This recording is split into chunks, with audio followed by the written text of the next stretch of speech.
Evaluating a multifamily deal is tough. When you're trying to figure out if an apartment building is a good investment, you will constantly hear about two things. One is actual numbers, and then the other is pro forma numbers. These terms are super important for understanding the deal's real value, but they're tricky to sort out. So what is actual numbers? Actual numbers is nothing, but it's what really happened. It is, in a way to look at it, it's a report card for your property. It shows what kind of income has been coming in, like through rents, through late fees, through laundry, etc. And then where you have been spending the money, or where the money has been spent on the property, on the repairs, on the taxes, on the utilities over the last year or so. So there are three things when you're looking at the actual numbers. One is called trailing 12 income and expenses. So the T12 gives you the income and expenses for the property in the last 12 months. The second thing that you want to look at is the rent roll. The rent roll is nothing but it is the rent,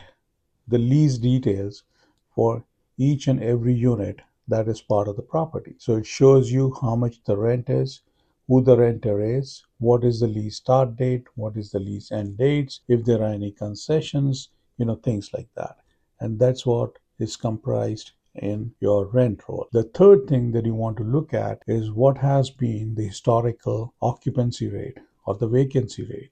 How much of the property has been occupied, how many units have been empty. So these are some of the critical things that you want to look at when you're looking at the actual number. The pro forma numbers on the other side is what you hope will happen or what someone will hope will happen. So this could be a vision of the broker, or this could be the vision of the purchaser, who is, after you've acquired the property, what they want to do with the property. And these are nothing but these are the projections. So all the pro forma numbers are based on certain type of assumptions. So for example, you might make an assumption that the current rates or the rent rates on the property are not in line with what the market rates are. So the market rates could be maybe $200, $300 more than what you are renting this particular units at. So now you have a spread, you have a way to raise rents. You can look into raising rents. So raising rents could be one thing, right? The pro forma numbers, on the other hand, is what you hope to happen. These are your future financial projections for the property. They show what you expect the income and expenses to be in the future. And these are based on certain assumptions. These are based on an assumption that you will be able to raise the rents. You will be able to raise the rents because of the value add that you do the property.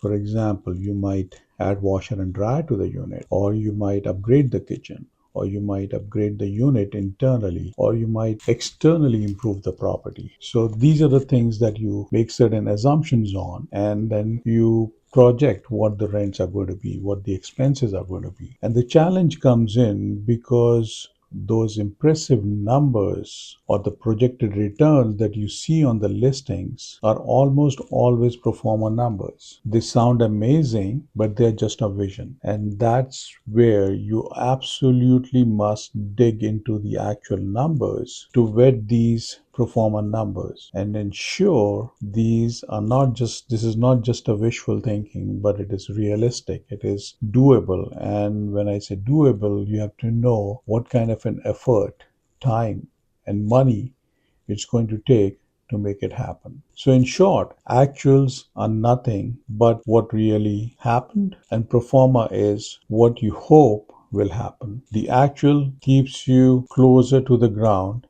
in reality, whereas the pro formas allows you to dream for the future. You need both to truly evaluate the deal and to avoid any nasty surprises down the road. So hope this was helpful, and thanks for watching, and happy investing.